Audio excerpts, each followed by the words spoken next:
Today, we're starting something new. This is Lakeside Harbor, a completely vanilla map, and I want to challenge myself. Can we take a simple vanilla map and turn it into a realistic, beautiful American city? Not just something that looks good, but something that functions properly. So the first thing I'm going to do is clear the existing layout. Not because there's anything wrong with it, but because I really want to shape this city from the very beginning, step by step. Starting with a clean structure just gives me more freedom. I want to think about growth, traffic flow, and realism from the foundation. And it's always easier to do that when everything is intentional. Now that the terrain is open, we can begin rebuilding the highway network. This is probably the most important decision of the entire project. I'm designing 3 outside connections. The idea is simple: spread traffic instead of concentrating it. If every vehicle enters from one direction, pressure builds naturally, but when access points are distributed, flow becomes smoother. For me, infrastructure is the identity of a city. Before we place buildings, before we think about districts, we need a clear road hierarchy, especially in an American-style build. Highways move traffic across the region. Arterials distribute it. Smaller roads support neighborhoods. If that structure is clear from the start, everything else becomes easier later. I also want these connections to cover different sides of the map. That way, future industrial areas, residential neighborhoods, and commercial districts won't all depend on the same corridor. Even if the city is small right now, I am building with future expansion in mind. Infrastructure should always be slightly ahead of development. I'm trying to keep the layout fluid and easy to read. Nothing too sharp, nothing too forced, just natural curves and simple connections. Because in a city like this, the way roads flow really matters. Even small design choices can influence how traffic moves over time. I'm not looking to make anything complicated. I just want the structure to feel logical. Easy entries, easy exits, a network that makes sense at a glance. When everything feels coherent, traffic tends to move more smoothly, and the city feels more realistic.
Now, we're getting to what is probably my favorite part of road design: intersections. This is where a city really starts to take shape. Highways are structure, but intersections are decisions. They define how people enter the city, how they move toward downtown, how different flows meet or avoid each other. I built 3 main intersections. Each one connects an outside highway access point to the future core of the city. These are not just entrances, they are gateways. For the first one, I wanted something efficient and direct. The idea here is to keep movement continuous, minimal conflict points, smooth merging. I don't want vehicles hesitating at the entrance of the city. The transition from regional highway to urban arterial should feel natural. A lot of this inspiration actually comes from my daily commute. I drive on highways almost every day, and when you pay attention, you start noticing how certain intersections feel effortless and others immediately create tension. Some ramps are too short, some merges are awkward, some entries feel compressed. So when I build here, I try to recreate the ones that feel intuitive in real life. Even small details like how wide a curve is or how early a lane splits can change the experience completely.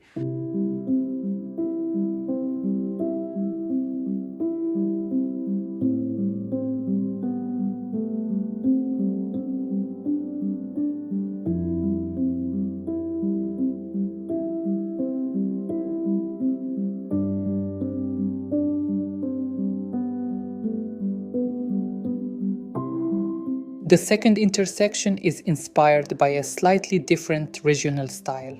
I wanted it to feel a bit more structured, almost more engineered. This one will likely serve heavier traffic later. Maybe industrial vehicles, maybe commuters heading toward downtown. So I'm already thinking about separation of flows. Not everything needs to cross, not everything needs to stop. If traffic paths are predictable, congestion becomes less likely. One thing I really enjoy in Cities Skylines too is how much a smoother intersection building feels. Compared to before, you don't need excessive mods just to make something clean. The curves behave better, the snapping feels more natural, and it allows you to focus on design instead of fighting the tools. That makes this part much more creative and honestly more satisfying.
The third main intersection is probably the most important one. This will eventually guide traffic toward downtown. And downtown access needs to feel deliberate, not chaotic.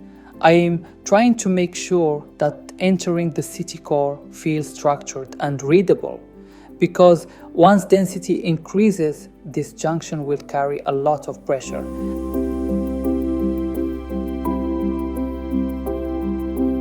And then there's the roundabout. I have to admit I might be a little biased. Roundabouts are everywhere where I live. They're part of the road culture.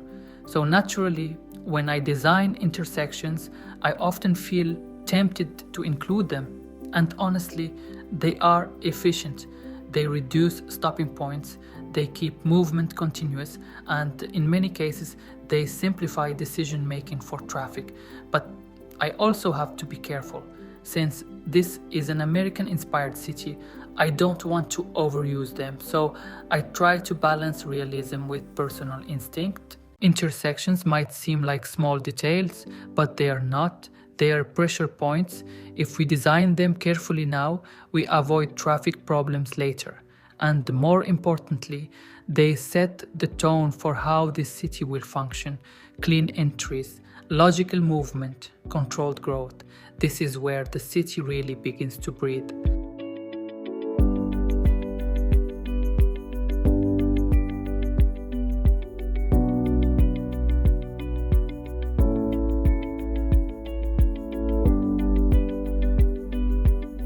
At the center of the city, I decided to build something a bit more ambitious, a large roundabout, but with a tunnel running underneath it.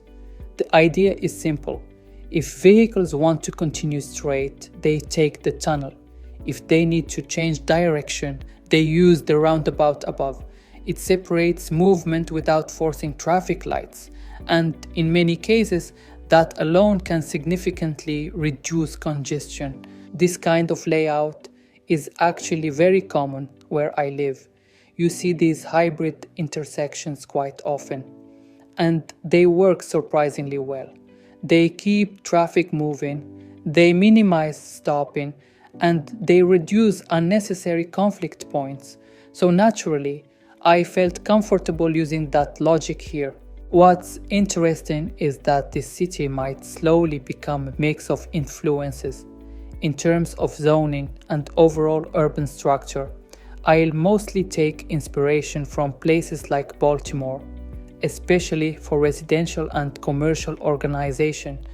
But when it comes to road culture, it might reflect different regions, different habits, different solutions. And I actually like that idea. Cities are rarely pure in their inspiration. They evolve, they borrow, they adapt. For now though, the focus is still on infrastructure. The road hierarchy, the major junctions, and next the rail network. Because before we build density, before we create downtown, we need a system that can handle it. And this roundabout tunnel combination is one of the key pieces of that system.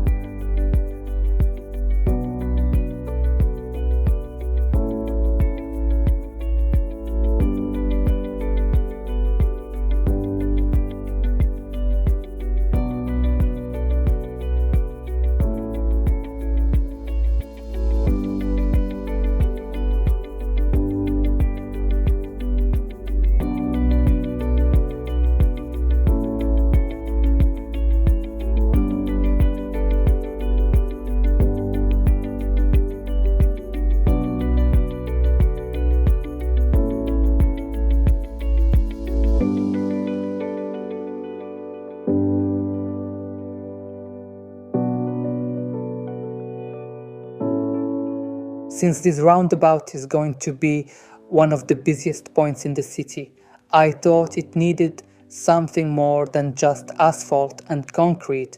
So I tried to add a 4-faced billboard right in the center. The idea is simple. If thousands of vehicles are passing through this intersection every day, this becomes prime advertising space, high visibility, high exposure, high value. In real cities, locations like this are strategic. Companies compete for that visibility, and over time, the ad surface could even change. Maybe the highest bidder gets the best slot.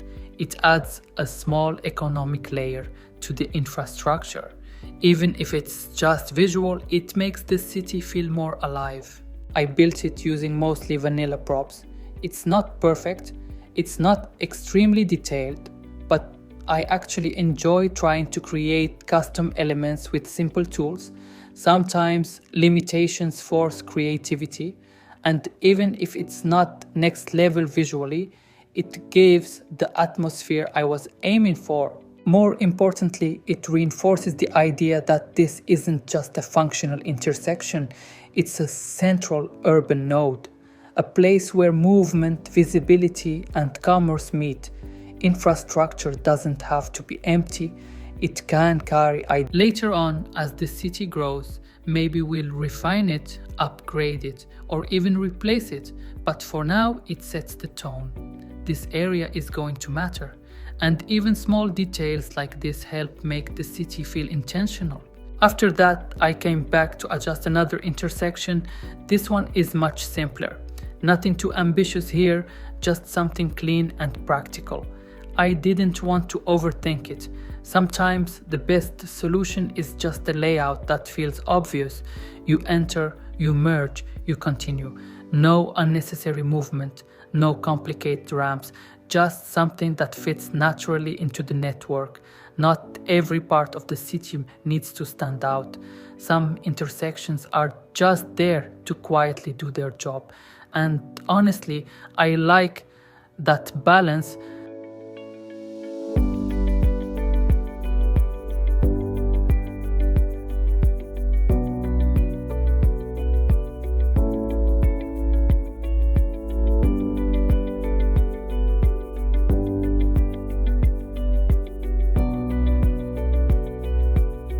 The second layout is a bit different.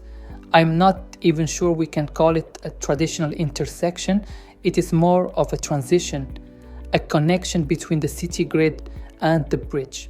Bridges are sensitive points in traffic systems. They naturally concentrate movement, so the approach to a bridge has to feel smooth and gradual. I didn't want a harsh angle or an abrupt merge. Instead, I tried to create a layout that gently guides vehicles toward it. The goal here isn't complexity, it's continuity. Because once traffic reaches the bridge, the last thing we want is hesitation. This connection will become more important as the city grows, so it needed to feel stable from the start.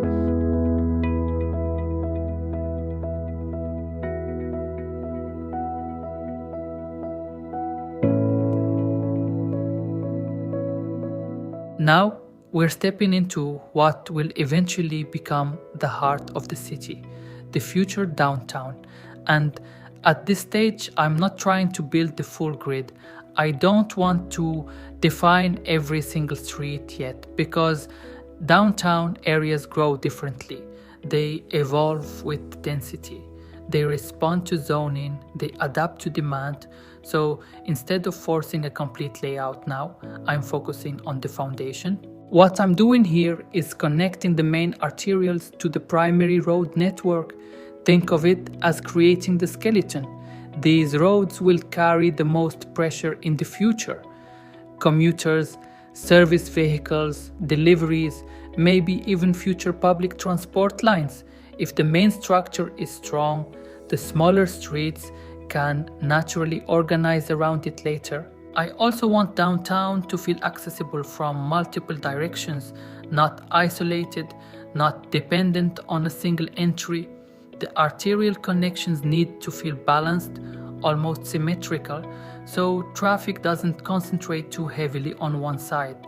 Even if the area looks empty right now, these alignments are already shaping how the city will breathe. I am deliberately avoiding a perfectly rigid grid at this stage.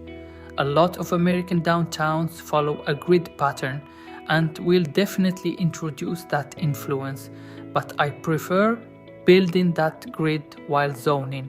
That way, I can react to where high density develops, where commercial activity concentrates, where we need wider streets, and where smaller blocks make more sense.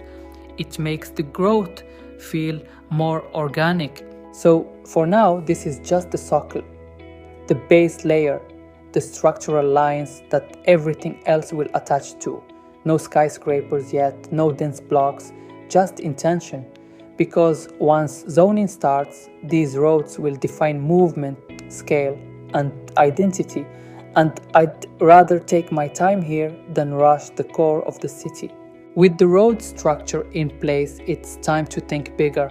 Roads move cars, rail moves cities. So now I'm starting to lay down the train network. At this stage, I'm not overcomplicating it. I just want a strong, clean base that can evolve later. Rail is different from roads. You can adjust the streets relatively easily, but train infrastructure needs anticipation. Once tracks are placed and the city grows around them, changing them becomes much harder. So I am trying to keep the line smooth, avoiding unnecessary curves, and thinking about long-term expansion. I also don't want rail to cut the city in awkward ways. It should integrate naturally, not divide neighborhoods unintentionally. Even though this is just the beginning, the orientation of these tracks already defines how industry, passenger stations, and future districts will organize themselves. Now I'm placing the central station. This is the first real landmark of the city. Even without buildings around it, it already gives scale. I decided to split the tracks into two separate lanes, coming from two different directions. That gives us flexibility. Later on, one side could serve passenger routes, while the other connects to cargo or regional lines. I like having options early. It prevents bottlenecks and it makes expansion much easier in the future. I still need to connect the rail network to the opposite outside connection of the map, but I'm intentionally leaving that for another episode. I want to be sure where that line will go, especially because I'm planning to build a smaller town near the main city, and I'd rather design that connection with clarity instead of rushing it now. Finally, I am placing the train depot. For now, this is more about positioning than detailing. I just want it in place so I can understand how it interacts with the station and the surrounding infrastructure. Depots are functional, but they also influence how realistic the rail network feels. Even if I'll detail this area later, setting it down now helps visualize the scale. So this is the starting point. It might not look like much yet, just roads, intersections, and rail lines. But honestly, this is one of my favorite phases because this is where everything begins. If you enjoyed this first step and you want to see how this vanilla map transforms over time, you're welcome to stick around. And as always, feel free to tell me what you think. I'm learning with every build, and I really appreciate being able to share it with you. See you in the next one.